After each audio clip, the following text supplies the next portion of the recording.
인생은 선택의 연속입니다. 그런데 여러분은 선택을 하실 때 무엇을 기준으로 선택을 하십니까?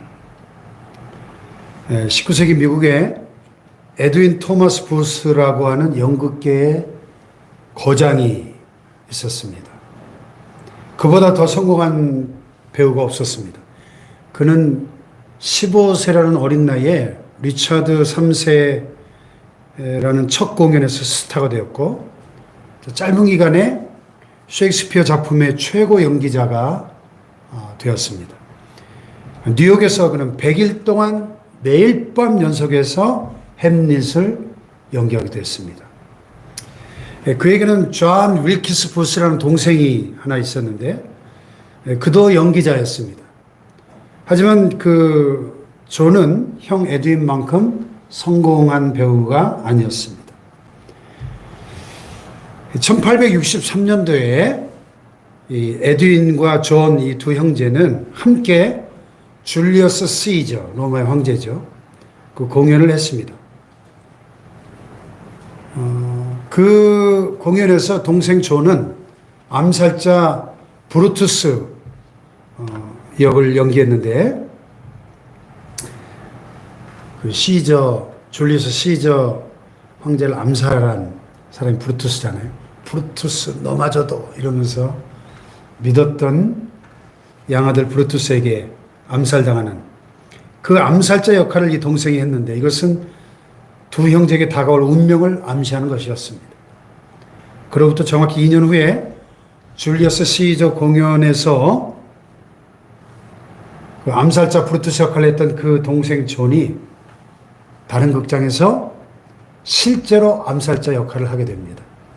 1865년 어느 상쾌한 밤에 이 존은 워싱턴에 있는 포드 극장으로 걸어 들어가서 미국의 제16대 대통령인 에이브러햄 링컨 대통령의 머리에 권총을 발사합니다. 근데 이 두 형제 이야기가 그것으로 끝이 아니었습니다. 존의 형이었던 에드윈 토머스의 삶은 그날 밤 이후로 결코 똑같을 수가 없었죠. 동생의 범죄에 대한 가책으로 그는 일찍 은퇴를 했습니다. 만약에 뉴저지 기차역에서 발생했던 또 다른 운명적 사건이 없었다면 그는 결코 다시 무대에 돌아오지 못했을 것입니다. 그가 뉴저지의 어떤 기차역에서 플랫폼에 서서 탈 기차를 기다리고 있을 때 옷을 잘 차려입은 한 젊은이가 군중들에 떠밀려가지고 승강장에서 발을 헛디뎌서 그만 저쪽에서 지금 기차가 들어오고 있는 철로 밑으로 떨어지는 걸 보게 됐습니다. 에드윈은 지체 없이 뛰어내려서 그 젊은이를 안전하게 끌어당겨 구조했습니다. 구조된 젊은이는 안도의 한숨을 내쉰 다음에 자기를 구조한 그 사람이 바로 그 유명한 배우 에드윈 부스라는 것을 깨달았습니다. 그러나 에드윈은 자기가 구조한 그 청년이 누군지를 몰랐습니다. 그로부터 몇 주가 지난 후에 이 에드윈은 그가 평생 간직하게 되는 편지 한 통을 받게 됩니다. 그 편지는 남북전쟁 승리의 영웅이었던 율리시스 그랜트 대장이 보낸 편지였는데, 그 편지의 내용인즉슨 에이브러햄 링컨의 아들 로버트 토드 링컨의 생명을 구해준 것에 대해 감사한다는 그런 것이었습니다. 참 기구한 운명의 장난이죠. 두 형제가, 한 형제는 대통령을 죽이는 것을 선택한 반면에 또 다른 형제는 바로 그 대통령의 아들의 생명을 구해내는 그걸 선택했으니 얼마나 이 참 역설적인 이야기입니까? 에드윈 부스와 존 부스, 두 형제는 같은 부모 밑에서 태어나 자랐고 배우라고 하는 같은 직업을 갖고 있었지만은 한 사람은 죽음을 선택했고 한 사람은 생명을 선택했다는 겁니다. 이 영화 같은 이야기를 통해 우리는 한 가지 중요한 진리를 배울 수 있습니다. 그것은 똑같은 환경과 상황 속에서도 전혀 다른 결과를 얻을 수 있다는 거죠. 똑같은 환경과 상황 속에 처해 있다고 다 똑같은 결과를 얻는 것은 아니더라 하는 것입니다. 그러므로 우리는 환경과 처지를 탓하지 말아야 합니다. 우리의 불행을 환경과 처지의 탓으로 돌리지 말아야 합니다. 우리의 삶은 우리의 환경과 처지가 만든 것이 아니라 우리 스스로의 선택과 결정이 만드는 것입니다. 아멘 합시다. 다시 말해서 오늘의 나를 만든 것은 내가 그렇게 선택을 하고 결정을 했기 때문이지 나의 환경과 처지가 나를 그렇게 만든 것이 아니다. 그런 얘기입니다. 믿습니까? 아멘. 그러므로 우리는 우리 자신의 삶에 대해서 핑계할 수 없고 자신의 삶에 대해서 스스로가 책임을 져야 되는 겁니다. 이와 같이 환경보다는 항상 우리의 선택이 더 중요하다 하는 것입니다. 인생은 선택이 좌우하기 때문이죠. 인생에서 특별히 중요한 선택들이 있죠. 예를 들면 어떤 학교에 들어갈 것인지 진학을 선택해야 하지 않습니까? 그리고 그 선택과 결정이 우리의 운명을 바꾸는 경우가 많습니다.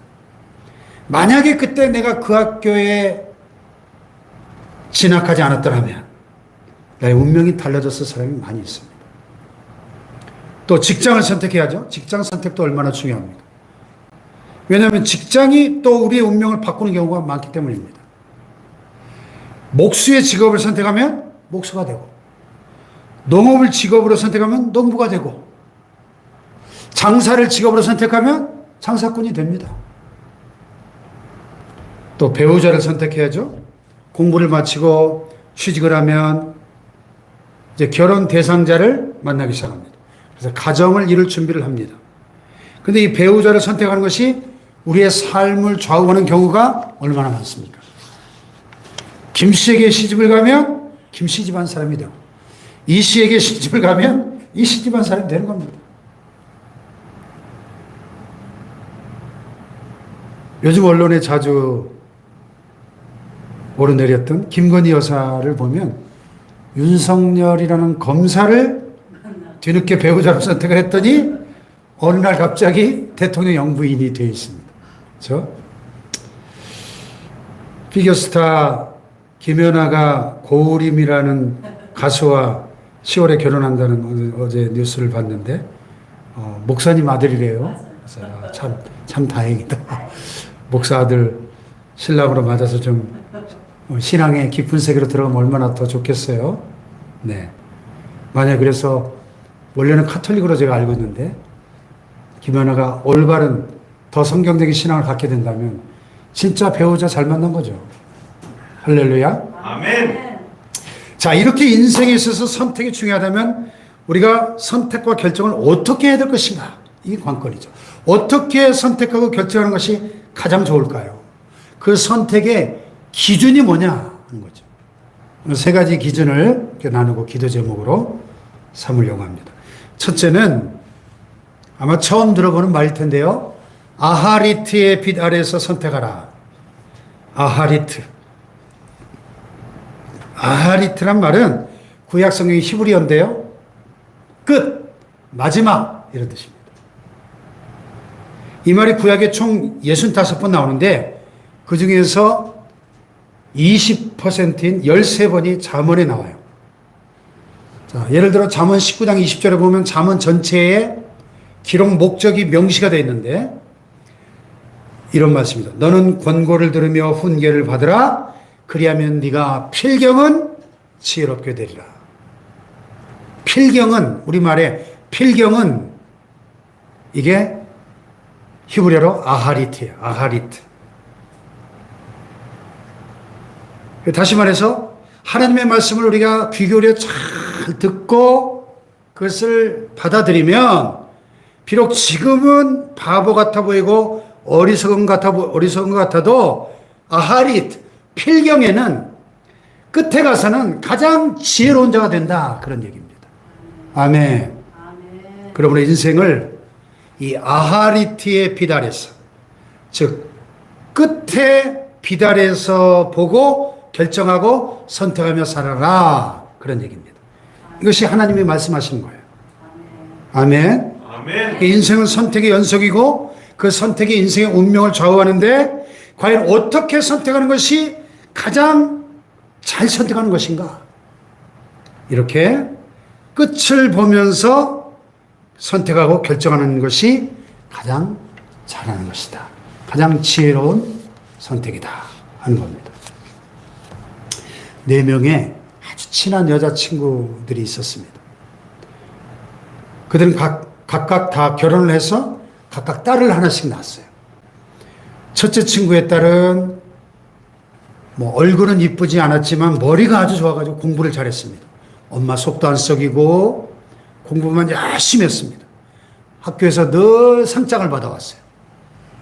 둘째 친구의 딸은 공부는 못했지만 미모가 뛰어났습니다. 그래서 늘 하라는 공부는 안 하고 멋만 부렸습니다. 엄마가 많이 속상했겠죠. 셋째 친구의 딸은 미술에 재능이 있었습니다. 부모가 학원에 보내고 예능 가르치느라 등골이 휘었죠. 넷째 친구의 딸은 아무 재능도 없고 미모도 없고 그저 착하고 신앙생활만 잘했습니다. 자, 이 네 친구의 딸들이 대학교에 들어가기까지는 누가 최고였을까요? 예, 그렇죠. 항상 공부 잘하는 딸이 최고였겠죠. 모두가 그 딸을 부러워했고 최고라고 여겼습니다. 미모가 뛰어난 딸은 공부도 못하면서 늘 멋만 부리다 보니 대학교도 완전히 이름도 없는 그런 것에 간신히 턱걸이로 들어갔습니다. 그래서 다들 뒤에서 흉을 봤습니다. 또 미술에 재능이 있는 딸은 부모가 예능을 공부시키느라고 등골이 휘었습니다. 그래서 사람들이 다 아이고 어리석다고 비난을 했어요. 또 한편 착하고 교회만 잘 다니는 딸은 아무도 부러워하지 않았습니다. 아무도 그 딸을 칭찬하거나 부러워하는 사람이 없었습니다. 공부 잘하는 딸이 대학을 졸업해서 공무원이 되니까 모두들 야, 공부 잘하는 사람이 최고라면서 그 딸을 부러워했습니다. 자, 세월이 흘렀어요. 다들 이제 결혼할 나이가 됐습니다. 미모가 뛰어난 딸은 뛰어난 미모 덕분에 명문대를 나와서 대기업에 다니는 아주 부잣집 남자와 결혼을 하게 됐습니다. 그랬더니 모두들 야, 공부고 뭐고 다 필요 없고 미모가 뛰어난 게 최고다 하면서 부러워했어요. 공부 잘해서 공무원이 된 딸을 가진 엄마도 미모가 뛰어난 그 딸을 너무너무 부러워했습니다. 야, 공부보다는 미모가 최고다 그랬어요. 또 세월이 흘러갔습니다. 미술에 재능이 있던 딸은 이제 미대를 졸업하고 미술학원을 차렸는데 대박이 났어요. 그래가지고 엄마에게 파리 여행을 시켜준다. 또 돈을 잘 벌어서 막 용돈을 한 달에 막 몇백만 원씩 준다. 그랬더니 다들 야, 돈 잘 버는 딸이 최고다 하면서 그 딸을 부러워합니다. 공부 잘해서 공무원 된 딸, 또 얼굴이 예뻐서 시집 잘 간 딸 다 필요 없고 돈 잘 벌어서 용돈 팍팍 주는 엄마가 저 딸이 최고다. 해외에 여행 시켜주는 딸이 최고다 그랬어요. 자, 또 세월이 많이 흘러갔습니다. 다들 이제 늙어서 내 친구가 다 이제 병들어 죽게 됐어요. 아무런 재능도 없고 교회만 잘 다니던 딸은 신앙생활 잘하고 마음씨 좋은 가난한 남자와 결혼을 했습니다. 자, 이 신앙생활 잘하던 이 넷째 친구의 딸은 그 부부는 병들어 죽어가는 늙은 어머니를 지극정성으로 잘 모시고 찬송과 기도로서 마지막 임종까지 지켜봤습니다. 자, 이 네 친구가 다 죽어가지고 천국에서 다시 만났어요. 천국에서 다시 만난 그들이 지상의 삶을 돌아보면서 야, 네 번째 친구를 향해서 야, 네가 자식 농사는 최고로 잘 지었다. 그러면서 부러워했다는 겁니다. 왜? 다른 자식들은 다 자기 살기 바쁘다고 늙은 부모 양론에 갖다 맡겨버리고 돌아보지도 않고 보고 싶은 손자 손녀들도 찾아오지도 않았다는 거예요.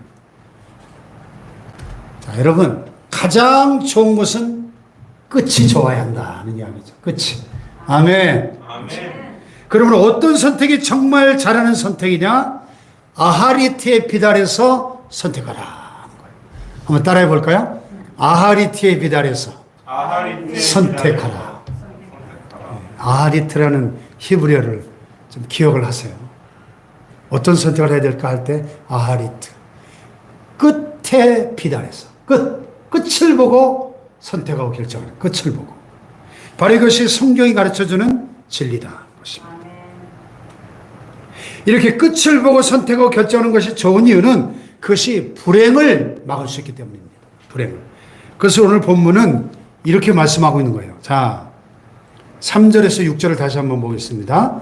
시작. 대저 음녀의 입술은 꿀을 떨어뜨리며 그 입은 기름보다 미끄러우나 나중은 쓱같이 쓰고 전날 가진 칼같이 날카로우며 그 발은 사지로 내려가며 그 걸음은 음부로 나아가나니 그는 생명의 평탄한 길을 찾지 못하며 자기 길이 든든치 못하여 그것을 깨닫지 못하느니라.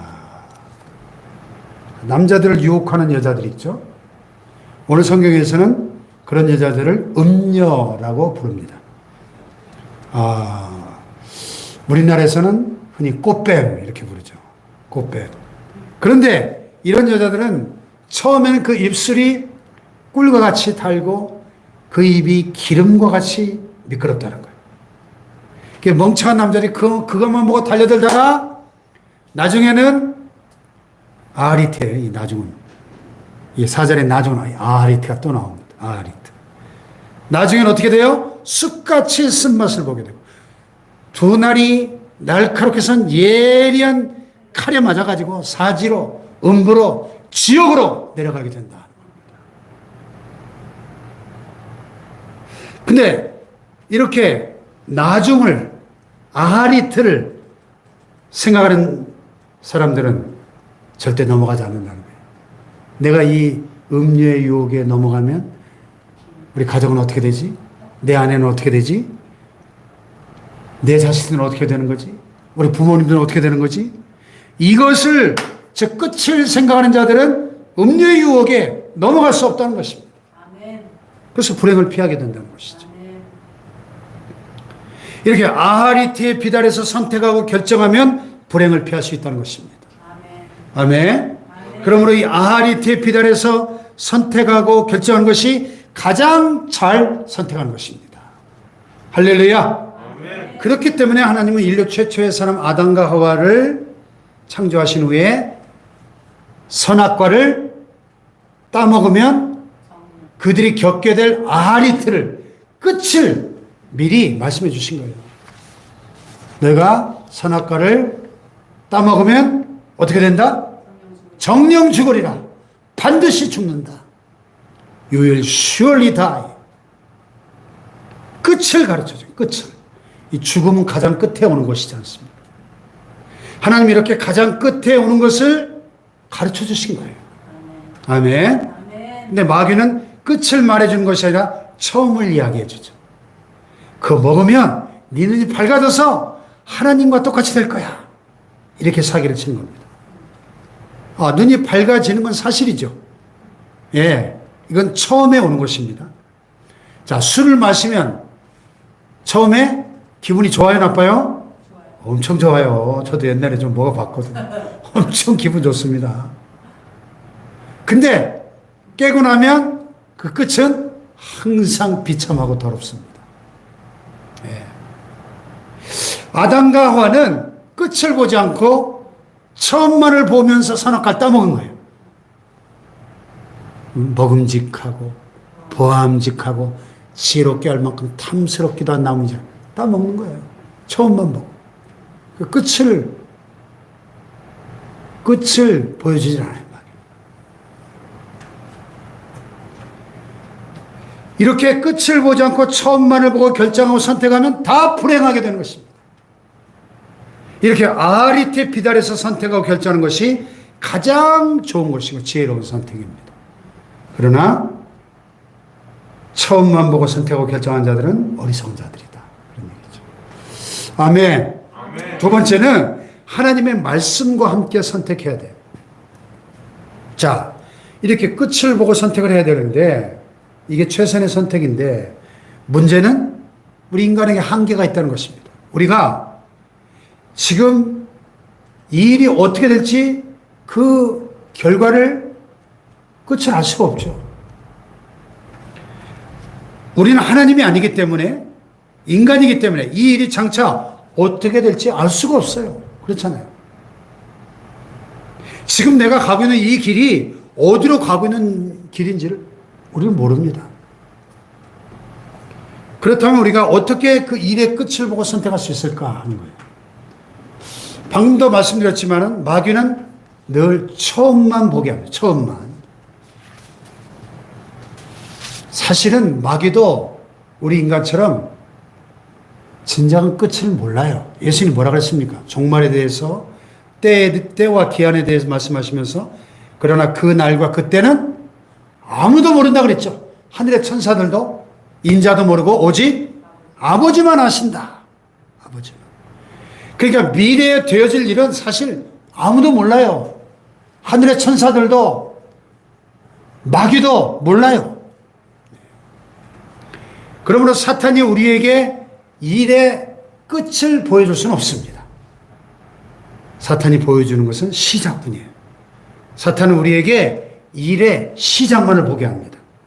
그리고 사탄이 우리에게 보여주는 일의 끝은 전부 다 사기예요, 사기. 자기도 일의 끝을 모르는데 어떻게 일의 끝을 보여줄 수가 있습니까? 그러므로 사탄이 말하는 일의 끝을 보고 선택을 하면 결국 나중에 다 속아서 땅을 치고 원통해하고 후회하게 된다는 것입니다.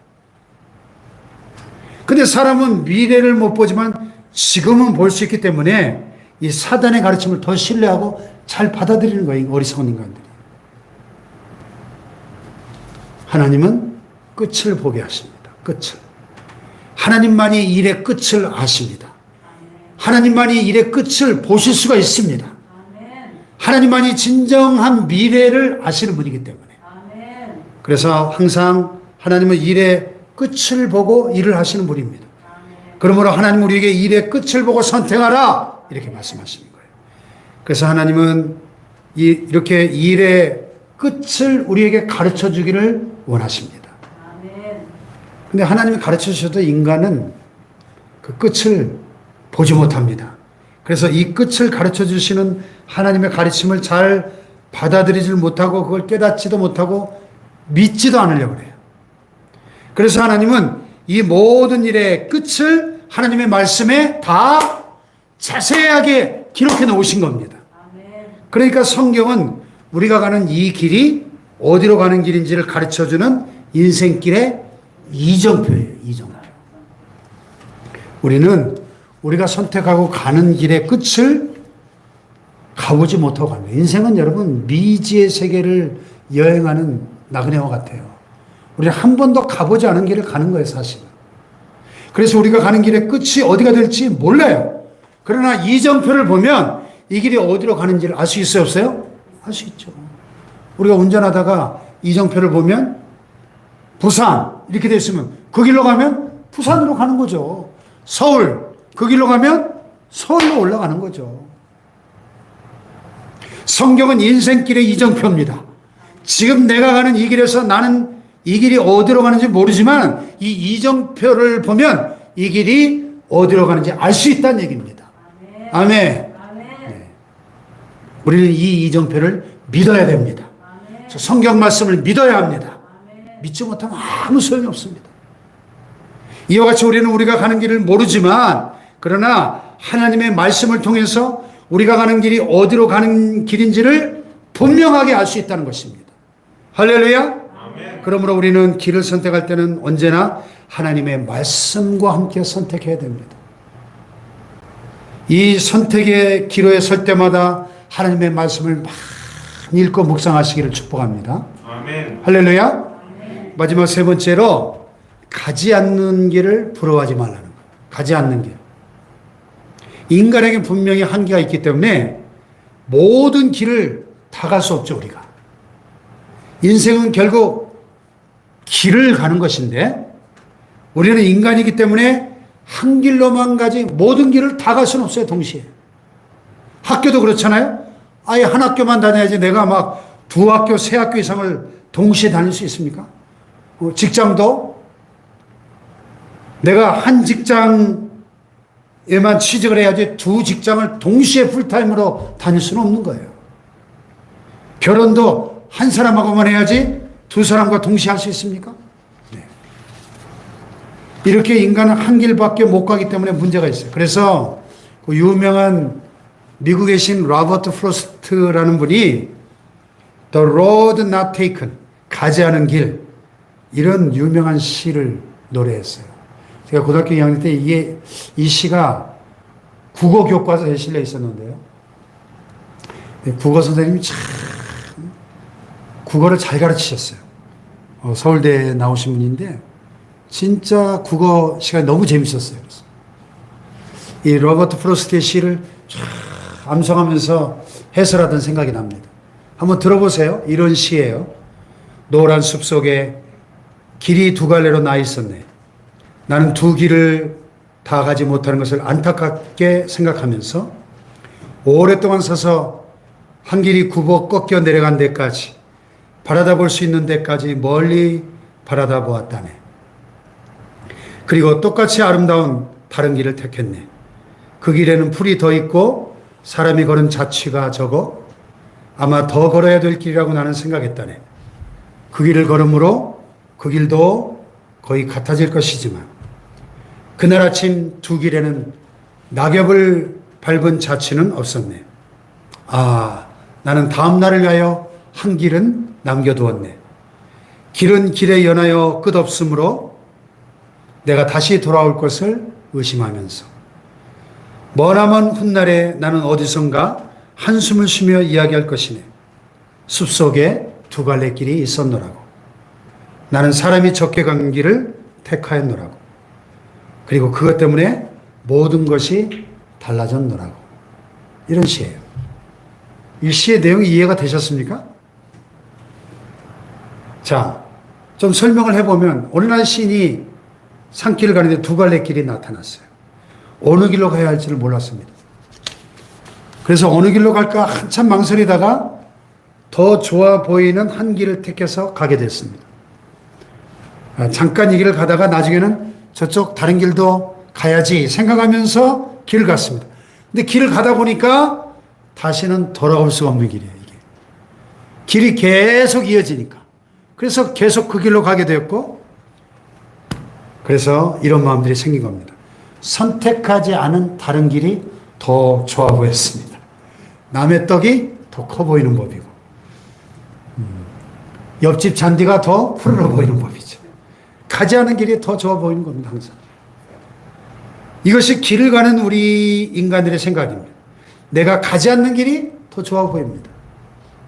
그래서 가지 못한 길에 대한 미련을 가지고 살아가요. 사람은 누구나 가지 못한 길에 대한 미련이 있지 않습니까? 그래서 그 미련을 버리지 못하고 삽니다.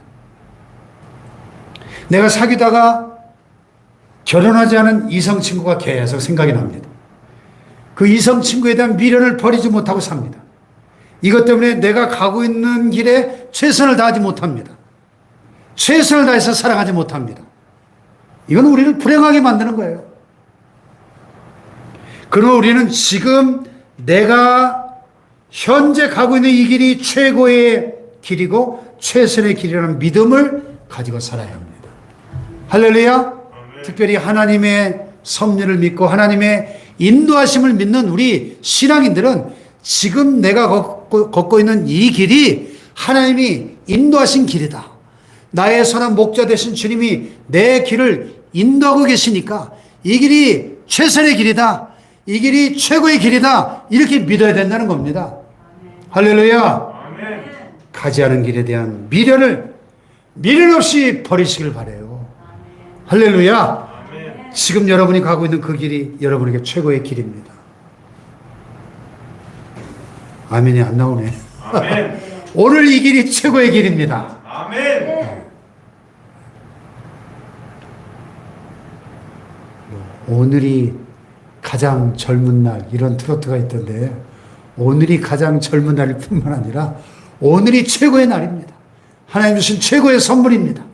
우리가 걷고 있는 이 길이 하나님 주신 최고의 길, 최선의 길임을 믿고 살아가시기를 축복합니다. 아멘. 할렐루야.